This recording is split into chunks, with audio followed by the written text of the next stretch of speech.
빅데이터가 모르는 것, 우리는 자신이 누구인지 숫자로 증명해야 하는 시대를 살고 있습니다. 그러나 정말 중요한 것들은 좀처럼 숫자가 되어주지 않습니다.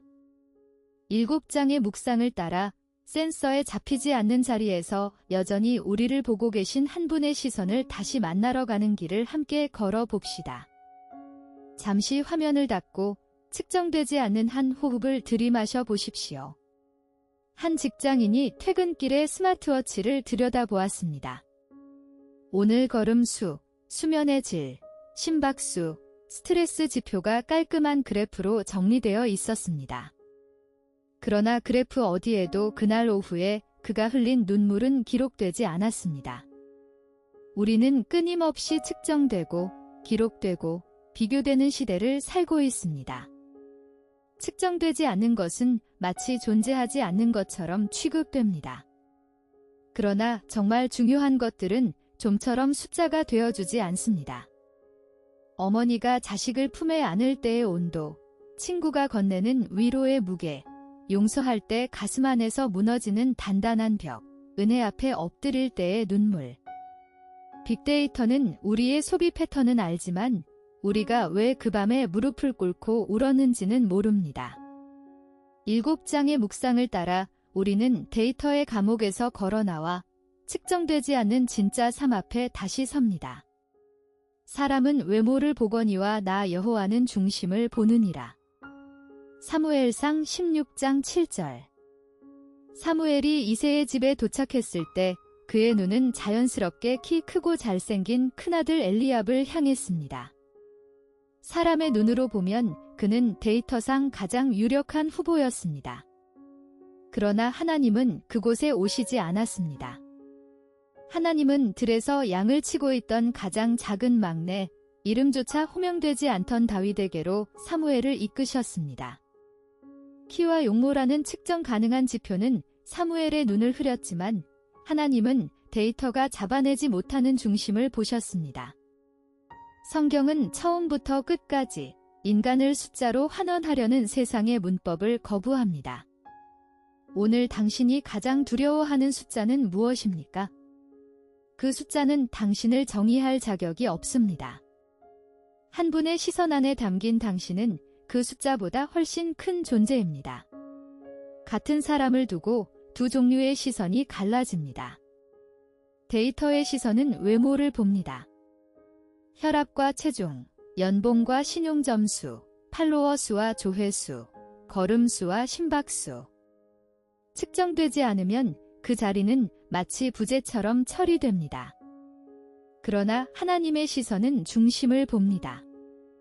은혜 앞에 엎드릴 때 흘리는 눈물 한 방울, 용서할 때 가슴 안에서 무너지는 단단한 벽, 친구가 건네는 위로에 보이지 않는 무게, 그리고 측정 너머의 충만함을 보십니다. 다윗은 이렇게 고백했습니다. 여호와는 나의 목자시니 내게 부족함이 없으리로다. 시편 23편 1절. 부족함이 없다는 선언은 자산 규모의 문제가 아니라 관계의 충만함입니다. 데이터는 당신의 등급을 매기지만 한 분은 당신의 이름을 부르십니다. 여호와 하나님이 땅의 흙으로 사람을 지으시고 생기를 그 코에 불어넣으시니 사람이 생명이 된지라. 창세기 2장 7절. 흙은 어디에나 있었지만 흙을 사람 되게 한 것은 창조주의 호흡이었습니다. 빅데이터는 흙을 분석할 수 있습니다. 원소 구성, 수분 함량, 탄소 순환까지. 그러나 데이터 과학은 생기를 측정하지 못합니다. 생기는 센서에 잡히지 않고 로그 파일에 기록되지 않으며 통계적 평균으로 환원되지 않습니다. 알고리즘은 인간의 행동을 예측할 수 있어도 인간이 왜 회개하는지, 왜 울며 기도하는지, 왜 낯선 일을 위해 목숨을 내어주는지 끝내 설명하지 못합니다. 시편 기자는 노래합니다. 내가 주께 감사하옴은 나를 지으심이 심히 기묘하심이라. 시편 139편 14절. 영혼은 그래프에 담기지 않기에 오직 그분의 손에만 담깁니다. 사람이 친구를 위하여 자기 목숨을 버리면 이보다 더 큰 사랑이 없나니. 요한복음 15장 13절. 디지털 시대는 사랑조차 숫자로 환산하려 합니다. 메시지 응답 속도, 기념일 선물의 가격대, SNS 하트의 개수. 알고리즘은 당신의 연애 점수는 73점이라고 친절히 알려줍니다. 그러나 사랑은 측정되지 않습니다. 바람의 방향과 속도는 기상 장비가 읽어낼 수 있으나 그 바람이 어느 날 아버지의 숨결처럼 느껴지는 이유는 어떤 센서도 포착하지 못합니다. 세상은 사랑을 효율로 번역하려 합니다. 최소 비용으로 최대 만족. 그러나 성경이 증언하는 사랑은 정반대입니다. 그것은 가장 비효율적인 자리에서 가장 찬란하게 빛납니다. 골고다 언덕 위에서 계산기는 부서지고 성과표는 찢어졌습니다. 효율로 환산되지 않는 세 자리가 있습니다. 첫째는 기다림입니다. 돌아오지 않는 탕자를 매일 저녁 대문 밖에서 기다리는 아버지의 시간. 그 아버지는 아들의 귀환 확률을 계산하지 않았습니다. 그저 기다렸습니다. 사랑의 무게는 기다림의 길이로 측정됩니다. 둘째는 반복입니다. 치매에 걸린 아내의 같은 질문에 20번째 같은 대답을 건네는 노부부의 시간. 어떤 알고리즘도 학습할 수 없는 변수, 자기를 비우는 용기가 그 자리에 있습니다. 셋째는 쓰다듬음입니다. 잠든 아이의 이마를 새벽에 쓰다듬는 어머니의 손 어떤 KPI로도 환산되지 않는 사랑의 동사이며 데이터가 학습한 적 없는 한 호흡입니다. 사랑은 성과가 아니라 성품이며 결과가 아니라 방향입니다. 베드로는 자신이 꽤 관대하다고 생각했습니다. 랍비들의 전통은 3번의 용서를 가르쳤기 때문입니다. 그래서 그는 2배가 넘는 7번을 제시하며 주님의 칭찬을 기대했습니다. 하지만 예수님의 답변은 그의 계산기를 완전히 부숴버리셨습니다. 내게 이르노니 7번뿐 아니라 7번을 70번까지라도 할지니라. 마태복음 18장 22절. 490번을 세라는 말씀이 아닙니다. 용서에는 숫자가 없다는 선언입니다. 계산이 시작되는 순간 그것은 이미 용서가 아닙니다. 빅데이터 시대에 우리는 가장 완벽한 기억을 갖게 되었습니다. 메신저는 10년 전 말실수까지 소환하고 SNS는 한 번의 실언을 영구 박제합니다. 그 완벽한 기억의 시대에 우리는 가장 중요한 한 가지를 잃어가고 있습니다. 용서는 느낌이 아니라 결단이며 한 번의 사건이 아니라 매일의 선택입니다. 너희가 그 은혜에 의하여 믿음으로 말미암아 구원을 받았으니 이것은 너희에게서 난 것이 아니요 하나님의 선물이라. 행위에서 난 것이 아니니 이는 누구든지 자랑하지 못하게 함이라. 에베소서 2장 8절에서 9절. 빅데이터는 모든 것을 수치로 환원합니다. 신용점수, 성과지표, 건강등급, 사회적 영향력까지. 데이터의 세계에는 공로에 따른 결과라는 철칙이 흐릅니다. 뿌린 대로 거두고 입력한 대로 출력됩니다. 그러나 복음은 이 공식을 정면으로 깨뜨립니다.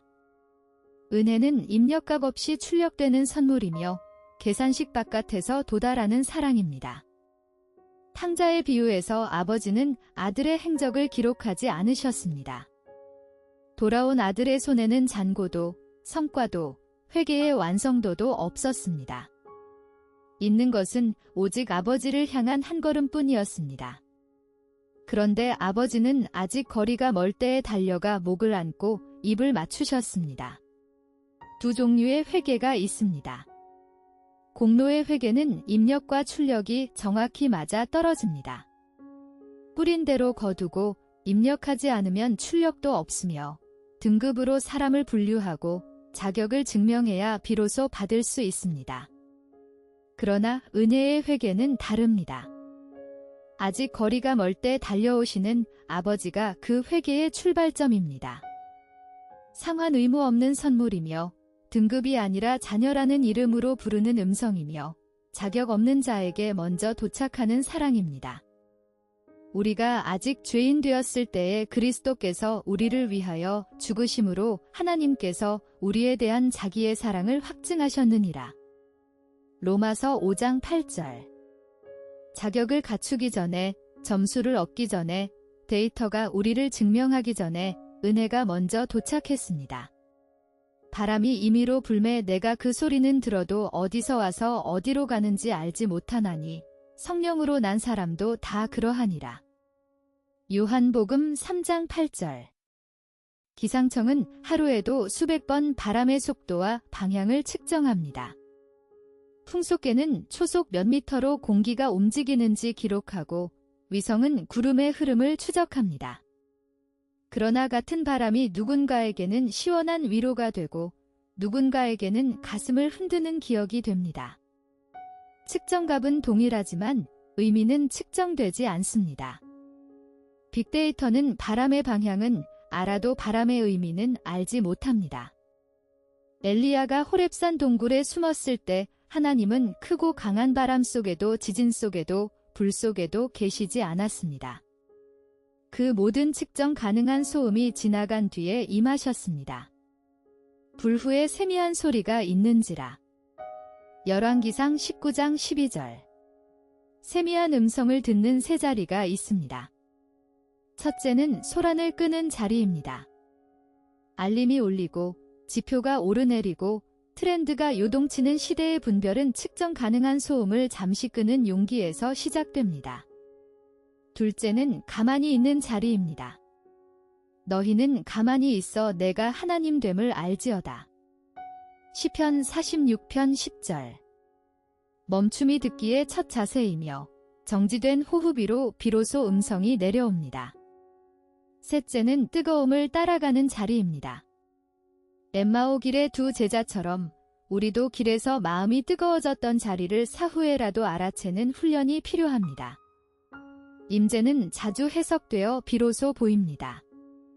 바람의 방향은 기상청이 알려주지만 바람의 의미는 오직 기도하는 자의 귀에 들립니다. 내가 너를 지명하여 불렀나니 너는 내 것이라. 이사야 43장 1절. 우리는 숫자로 평가받는 시대에 살고 있습니다. 성적, 연봉, 팔로워 수, KPI, 업적. 알고리즘은 우리의 클릭과 체류 시간을 계산하여 당신은 이런 사람이라고 라벨을 붙입니다. 그 틈바구니에서 우리는 조용히 묻습니다. 내가 무엇을 이루지 못하면 나는 아무것도 아닌가? 빅데이터는 우리의 행동은 알아도 우리의 이름은 모릅니다. 새벽에 흘린 눈물, 아무도 몰래 드린 기도, 포기하지 않고 버텨낸 작은 순간들. 이런 것들은 어떤 지표에도 잡히지 않습니다. 그러나 한 분의 시선은 정확히 그 지점에 머무십니다. 예수님이 공생애를 시작하시기 전 하늘에서 들린 음성은 이러했습니다. 이는 내 사랑하는 아들이요 내 기뻐하는 자라. 마태복음 3장 17절. 사역의 성과가 아니라 존재 자체가 사랑의 이유였습니다. 우리는 함께 7가지 길을 걸어왔습니다. 측정의 시대, 영혼은 그래프에 담기지 않는다.